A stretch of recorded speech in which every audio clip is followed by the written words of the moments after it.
Hello बच्चों, स्वागत है आप सभी लोगों का आपके अपने इस YouTube channel new life chemistry classes में। जैसा कि पिछले वीडियो में आपको अफवाह का नियम बताया गया था, जहां ये कहा गया था कि अफवाह जर्मन भाषा का एक शब्द है जिसका अर्थ होता है रचना करना या निर्माण करना। ठीक, और इसके नियम में आपको ये बताया गया था कि किसी परमाणु कक्षक में इलेक्ट्रॉन ऊर्जा स्तर के बढ़ते हुए क्रम में प्रवेश पाता है। किसी परमाणु कक्षक में उपस्थित इलेक्ट्रॉन ऊर्जा स्तर के बढ़ते हुए क्रम में प्रवेश पाता है। ठीक है, तो अगर यहाँ पर इसके जो ऊर्जा स्तर आरेख आपको बताए गए थे वो आप सभी लोगों ने अच्छे से बना लिए हैं, तो आगे की जो आज बातें बताई जाएंगी वो आपको काफ़ी अच्छे ढंग से समझ में आएंगी। ठीक है, जो लोग उसको अभी नहीं देख पाए हैं या उसका ग्राफ नहीं बना पाए हैं, वो नीचे इस वीडियो के डिस्क्रिप्शन बॉक्स में आपको उसका लिंक मिल जाएगा पिछले वीडियो का, तो आप उसे जाकर के विजिट कर सकते हैं। ठीक है, तो आज हम लोग इस वीडियो में चैप्टर के लास्ट टॉपिक की डिस्कशन करेंगे, जैसे कि उसका मैग्नेटिक मूवमेंट और उसके मैग्नेटिक बिहेवियर क्या होंगे। किसी भी तत्व का विन्यास आप करते हैं, उसके आयन का विन्यास करते हैं, तो कैसे कितने इलेक्ट्रॉन कहाँ से आपको निकालने हैं, ये चीज़ें नोटिस करनी है आपको। ठीक है, तो हम यहाँ पे आज आयनों का विन्यास देखेंगे, उसकी चुंबकीय व्यवहार को देखेंगे और चुंबकीय आघूर्ण की गणना करेंगे। इतनी बातें आज हमें इस वीडियो में बताई जाएंगी और इस लेक्चर के बाद आपका ये चैप्टर समाप्त हो जाएगा।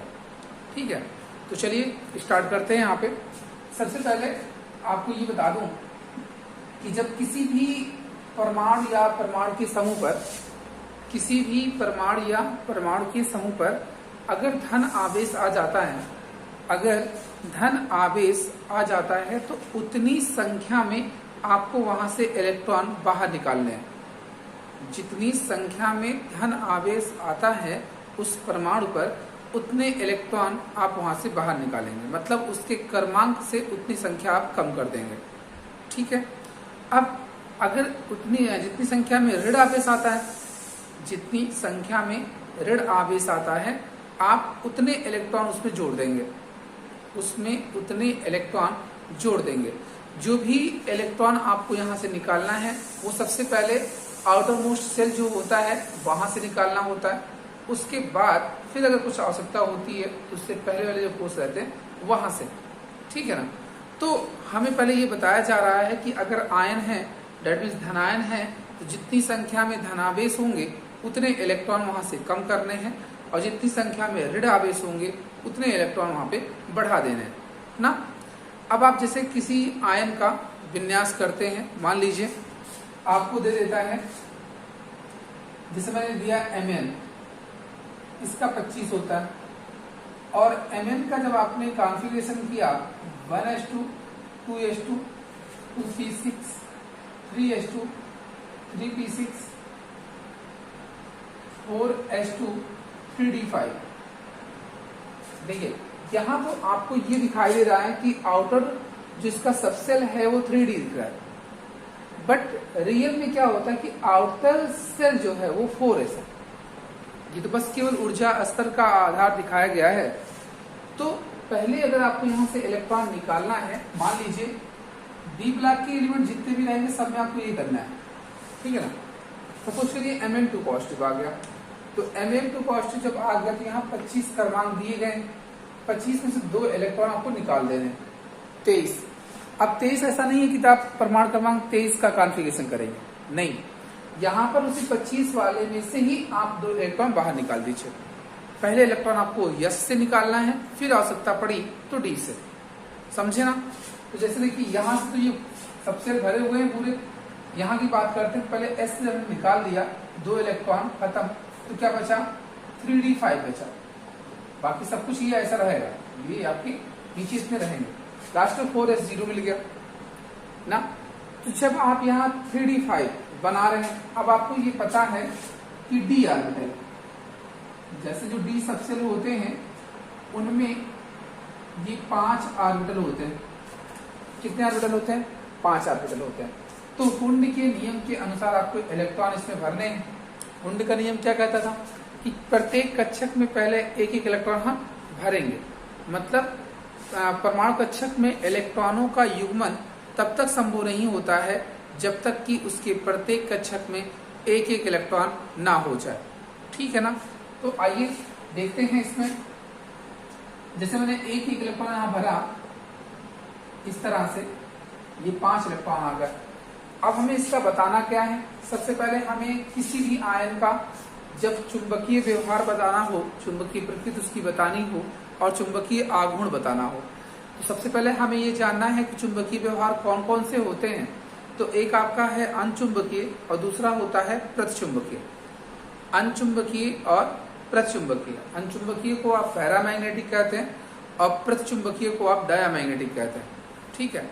तो अनचुंबकीय ऐसे पदार्थ होते हैं जो चुंबकीय क्षेत्र में रखने पर, ऐसे पदार्थ जो चुंबकीय क्षेत्र में रखने पर दुर्बल रूप से आकर्षित होते हैं, दुर्बल रूप से आकर्षित होते हैं, वे अनचुंबकीय पदार्थ कहलाते हैं। किसी भी परमाणु कक्षक में यदि इलेक्ट्रॉन अयुग्मित होते हैं, यदि इलेक्ट्रॉन अयुग्मित होते हैं तो उसकी चुंबकीय प्रकृति हमेशा अनचुंबकीय होगी। किसी भी परमाणु कक्षक में यदि इलेक्ट्रॉन अयुग्मित होता है तो ये कहा जा रहा है कि उसकी प्रकृति हमेशा कैसी होगी, अनचुंबकीय होगी। ठीक है, बात समझ में आ रही है। पहले अनचुंबकीय पदार्थ की हमने परिभाषा आपको बताई। ये कहा कि ऐसे पदार्थ जो चुंबकीय क्षेत्र में रखने पर दुर्बल रूप से आकर्षित होते हैं वे अनचुंबकीय पदार्थ कहलाते हैं।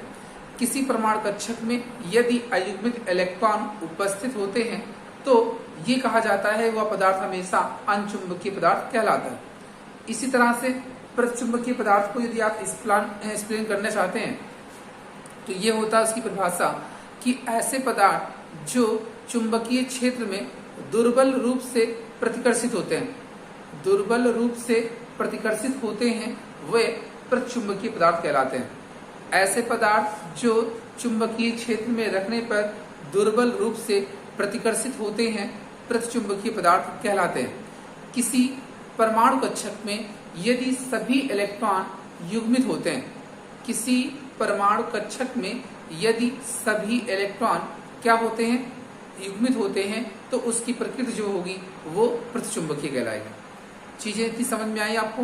पहले मैंने अनचुंबकीय पदार्थ आपको बताया, ऐसे पदार्थ जिन्हें चुंबकीय क्षेत्र में रखने पर वे दुर्बल रूप से आकर्षित होते हैं, अनचुंबकीय पदार्थ कहलाते हैं। किसी परमाणु कक्षक में यदि इलेक्ट्रॉन अयुग्मित है, मतलब उसका जोड़ा नहीं बना है, तो वह पदार्थ आपका हमेशा अनचुंबकीय प्रकृति को प्रदर्शित करेगा। इसी प्रकार से प्रतिचुंबकीय पदार्थ की परिभाषा हमें बताई जा रही है, ऐसे पदार्थ जिन्हें चुंबकीय क्षेत्र में रखने पर, ऐसे पदार्थ जिन्हें चुंबकीय क्षेत्र में रखने पर वे दुर्बल रूप से प्रतिकर्षित होते हैं, दुर्बल रूप से प्रतिकर्षित होते हैं, तो वो कहलाते हैं आपके प्रतिचुंबकीय पदार्थ। यानी कि जब परमाणु कक्षक में उपस्थित सभी इलेक्ट्रॉन युग्मित होते हैं, जब परमाणु कक्षक में उपस्थित सभी इलेक्ट्रॉन युग्मित होते हैं तो वे प्रतिचुंबकीय पदार्थ कहलाते हैं। जैसे अभी आप यहाँ देख रहे हैं इलेक्ट्रॉन कैसे हैं, अयुग्मित हैं ना, तो इसका नेचर कैसा आएगा, अनचुंबकीय, मीन्स पैरामैग्नेटिक आएगा। लेकिन ऐसे ही किसी अन्य परमाणु कक्षक की अगर हम आपसे डिस्कस करें, जैसे मान लीजिए यहाँ पे मैंने आपको किसी दूसरे सबसेल का दिया हुआ है, ये पूरे भरे हुए फुलफिल है, वो भी पेयर्ड से, तो जब ये फुलफिल हैं तो ये कहा जाता है कि ये प्रतिचुंबकीय पदार्थ होंगे और ये अनचुंबकीय पदार्थ होंगे। बात इतनी समझ में आ गई आप सभी को। अब जब आप ये चीजें प्रतिचुंबकीय और अनचुंबकीय, चूंकि आप सभी लोग जानते हैं किस सबसेल में कितने ऑर्बिटल्स होते हैं, मतलब किस उपकोष में कितने कक्षक होते हैं, ये बात सबको पता है। जैसे एस उपकोष में 1 कक्षक, पी उपकोष में 3 कक्षक, डी उपकोष में 5 कक्षक, एफ उपकोष में 7 कक्षक। समझ रहे हैं? आपने क्या कहा कि जिस उपकोष में कितने कक्षक हो सकते हैं वो उसके इलेक्ट्रॉन के ऊपर डिपेंड करता है। आपको पता है कि यस उपकोष में अधिकतम 2 इलेक्ट्रॉन, और आप ये भी जानते हैं कि एक कक्षक में अधिकतम 2 इलेक्ट्रॉन ही भरे जाते हैं। तो इसलिए एस उपकोष के लिए केवल एक कक्षक, पी उपकोष के लिए 3 कक्षक, डी उपकोष के लिए 5 कक्षक और एफ उपकोष के लिए 7 कक्षक की आवश्यकता होती है, क्योंकि इनमें क्रमशः 2, 6, 10, 14 इलेक्ट्रॉन उपस्थित होते हैं। ठीक है, यहां तक आप बात समझ पाए।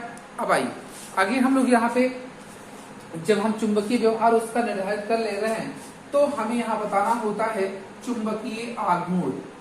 क्या बताना है? चुंबकीय आघूर्ण, मैग्नेटिक मूवमेंट मोस्ट इंपॉर्टेंट है ये, आगे भी चीजें आपको मिलेंगी ये मैग्नेटिक मूवमेंट। और इसका मैंने नेचर बता दिया था आपको, अनचुंबकीय जब कैसा होगा, चाहे उसमें एक इलेक्ट्रॉन अयुग्मित हो चाहे सभी इलेक्ट्रॉन अयुग्मित हो, बस अयुग्मित इलेक्ट्रॉन उसमें दिखे तो आप उसका नेचर हमेशा अनचुंबकीय बताएंगे, और जब सभी इलेक्ट्रॉन उसके युग्मित होंगे तो आप उसका नेचर प्रचुंबकीय बताएंगे। ठीक है, कैसा बताएंगे? प्रचुंबकीय बताएंगे। कब? जब सभी इलेक्ट्रॉन युग्मित होंगे। अनचुंबकीय तब बताएंगे जब उसमें कोई भी इलेक्ट्रॉन कैसा हो, अयुग्मित हो, चाहे उसकी संख्या 1 हो चाहे 1 से ज्यादा हो, बस अयुग्मित इलेक्ट्रॉन वहां पे मिलने चाहिए हमें। तो ये तो आपने नेचर बता दिया। अब हम बात करते हैं चुंबकीय आघूर्ण की। जो ये चुंबकीय पदार्थ हमारे होते हैं, आघूर्ण का मतलब क्या हुआ, वो कितनी तेजी से वहां पर अट्रैक्ट की जा रही हैं उस मैग्नेटिक एरिया के द्वारा, वो चुंबकीय जो क्षेत्र है उसमें इलेक्ट्रॉन कितने तेजी से अट्रैक्ट किए जा रहे हैं, उनका किस तरह का मूवमेंट है, वो चीजें आपको यहाँ पे निकालनी होती हैं। चुंबकीय आघूर्ण को आप म्यू से प्रदर्शित करते हैं और इसे ज्ञात करने के लिए small n into n+2 root में लिखना होता है, और यहाँ Bm Bohr magneton, mu equal to under root n into n+2, n into n+2 ये होता है इसका फार्मूला, जहां n अयुग्मित इलेक्ट्रॉनों की संख्या है, जहां n अयुग्मित इलेक्ट्रॉनों की संख्या, अयुग्मित इलेक्ट्रॉनों की संख्या। ठीक है, जितने ज्यादा अयुग्मित इलेक्ट्रॉन होंगे उसका चुंबकीय आघूर्ण उतना ही अधिक होगा। यहाँ Bm जो लिखे गए हैं वो बोर मैग्नेटोन चुंबकीय आघूर्ण का एक तरह से कहा जाए इकाई होता है, उसका मात्रक होता है। ये चीजें पहले आप नोट कर लीजिए यहाँ पे, फिर मैं इसके स्टेबिलिटी की बात आपसे करने वाला हूँ, फिर मैं आपको यहाँ पे निकाल के दिखाऊंगा कि इसका नेचर कैसा आएगा। ठीक, चलिए इसको जल्दी से नोट करें सब लोग।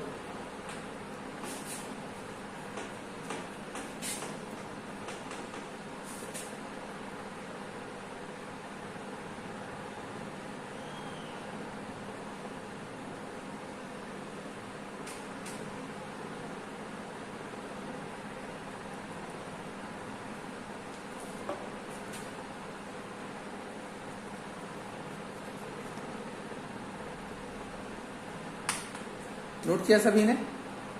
चीजें समझ में आई? क्या बताया गया आपको यहाँ पे कि प्रचुंबकीय कब होगा? जब उस कक्षक में उपस्थित सभी इलेक्ट्रॉन युग्मित होंगे। और अनचुंबकीय कब होगा? जब उसके सभी इलेक्ट्रॉन कैसे रहेंगे? सभी नहीं, मतलब उसमें कोई भी अयुग्मित इलेक्ट्रॉन आ जाए। अब अयुग्मित इलेक्ट्रॉन यहाँ पे जितने आएंगे, जैसे मान लीजिए इसमें 5 अयुग्मित इलेक्ट्रॉन आ गए, तो आप n के स्थान पे 5 रखेंगे ना, n के स्थान पे क्या रखेंगे? 5 रखेंगे, तो 5 यहाँ, 5 बन 2, 7 आ गया, 7 गुणे 5 कितने आए? 35, यानी कि 7 गुणे 5 यानी रूट 35 आपको मिल गया। ठीक है, और जहां पे भी अगर सभी इलेक्ट्रॉन युग्मित है तो उसका चुंबकीय आघूर्ण हमेशा 0 मिलेगा, उसका चुंबकीय आघूर्ण हमेशा 0 मिलेगा। ठीक है, अब बात कर लेते हैं इसके अस्थायित्व की।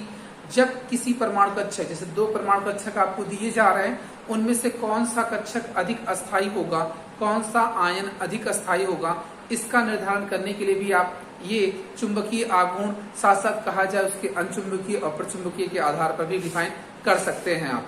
तो होता क्या है कि यदि जो कक्षक आपको दिए जा रहे हैं, जो कक्षक आपको दिए जा रहे हैं, यदि उसमें अर्धपूर्ण हो, वो कक्षक कैसा हो? अर्धपूर्ण हो या पूर्ण रूप से भरा हो, अर्धपूर्ण हो या पूर्ण रूप से भरा हो, तो वो कक्षक अन्य कक्षकों की तुलना में अस्थायी होते हैं। वो कक्षक अन्य कक्षकों की तुलना में अस्थायी होते हैं। मतलब क्या कहा गया? जैसे डी में आपके 10 इलेक्ट्रॉन होते हैं, उसका आधा कितना हुआ? 5, यानी कि अर्धपूर्ण तब 5 होगा।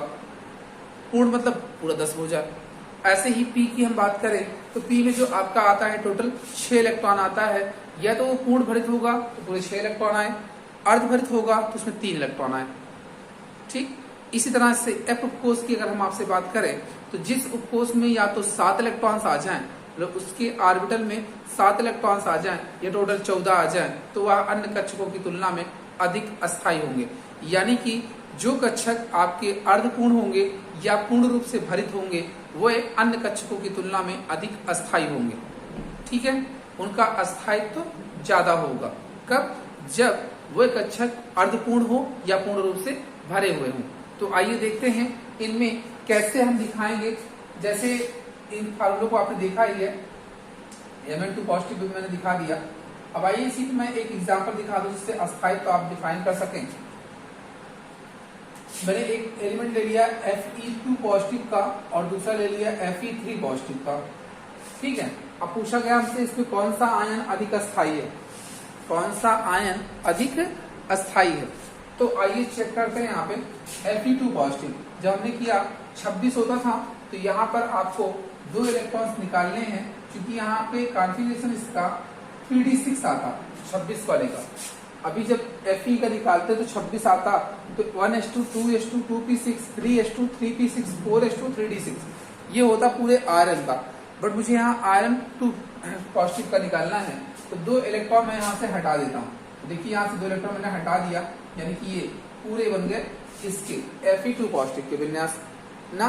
अब Fe3 पॉजिटिव की अगर हम आपसे बात करें तो यहाँ पे क्या आएगा भाई, 1 इलेक्ट्रॉन मुझे और निकालना है, 3 निकालना है ना। 2 आपने S से निकाल दिए और 1 D से निकाले, तो मिला के कितने 3 निकल गए। अब इसमें देखिए 5 इलेक्ट्रॉन आ रहे हैं, इसमें 6 आ रहे हैं। भाई इसमें आप 6 इलेक्ट्रॉन जब भरेंगे, देखिए डी वाले में एक ऐसे भरेंगे आप इस तरह से, और इससे 5 भरा, तो इसमें से अर्धभरित कौन सा है? ये वाला। ये कैसा है? अर्धभरित है। तो ये इसकी अपेक्षा अधिक अस्थायी होंगे, इसकी अपेक्षा अधिक अस्थायी होंगे। ठीक है ना, चीजें समझ में आ रही हैं आपको? क्या कहा जा रहा है? कक्षक, जैसे 2 परमाणु कक्षक 2 परमाणु आयन आपको दिए जा रहे हैं, तो इससे पूछा कौन सा आयन अधिक अस्थायी होगा तुलना में। तो आपको ये देखना है कि किसके कक्षक ऐसे हैं जो अर्धपूर्ण है या पूर्ण रूप से भरे हुए हैं। ठीक है, अब आइए चुंबकीय आघूर्ण की गणना कर लेते हैं। जैसे मुझे इसका चुंबकीय आघूर्ण निकालना होगा Fe2 पॉजिटिव का, तो इसमें कितने अयुग्मित इलेक्ट्रॉन आ रहे हैं? कितने अयुग्मित इलेक्ट्रॉन आ रहे हैं? 1 2 3 4। तो आप N के स्थान पे कितना रखेंगे? 4 रखेंगे। भाई इसमें अयुग्मित इलेक्ट्रॉन कितने आ रहे हैं? 4 आ रहे हैं। तो जब 4 अयुग्मित इलेक्ट्रॉन आ रहे हैं तो N का मान अयुग्मित इलेक्ट्रॉनों की संख्या बता रहा ना। 4 आप यहाँ रखिए, 4 + 2 6 हो गया, 6 × 4 24 आ गए। कितने? √24 आ गए इसके। इसमें आइए, इस वाले में आप देखेंगे 5 आ रहा, इस वाले में कितना? 5 आ रहा है। 5 आप यहाँ रखेंगे, 5 × 2 √35। इसका 35 आ गया, उसका कितना आया था? 24 आया। ठीक है, इस तरह से आप चुंबकीय आघूर्ण को भी ज्ञात कर सकते हैं। इसको एक बार देख लीजिए अच्छे से, फिर बताइए कहीं कुछ दिक्कत हो तो।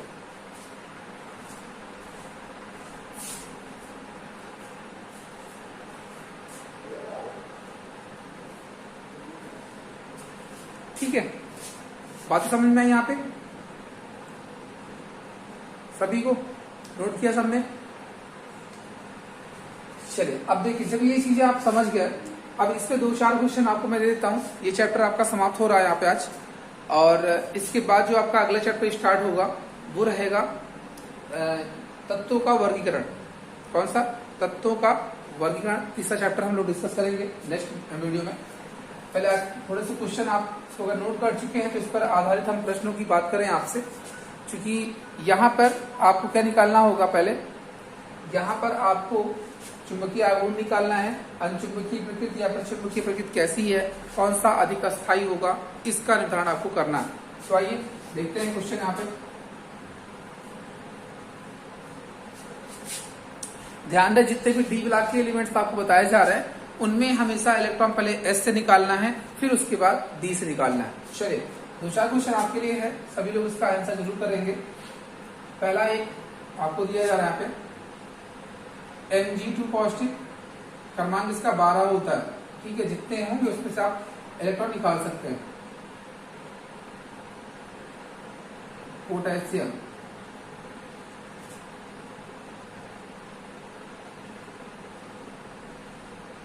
क्रोमियम, Zn, ठीक है, और स्कैंडियम। इसका आपको बताना है चुंबकीय आघूर्ण और चुंबकीय प्रकृति। ठीक, ये दो चीजें आपको इसमें ज्ञात करनी है, क्योंकि आपको इस समान आयन आपको दिए नहीं गए हैं, इसलिए वहां पे आप अस्थायित्व की बात अभी ना करें। सिर्फ इसमें इतना ध्यान रखें कि कौन किससे ज्यादा, मतलब जैसे यहाँ पे दिखाया जा रहा है किसमें कितने इलेक्ट्रॉन्स अयुग्मित आ रहे हैं या किसका नेचर कैसा आ रहा है, ये चीजें आपको डिसाइड करनी है यहाँ पे। और सभी लोग इस क्वेश्चन का आंसर करेंगे। यहाँ पर ये चैप्टर आपका समाप्त होता है आज।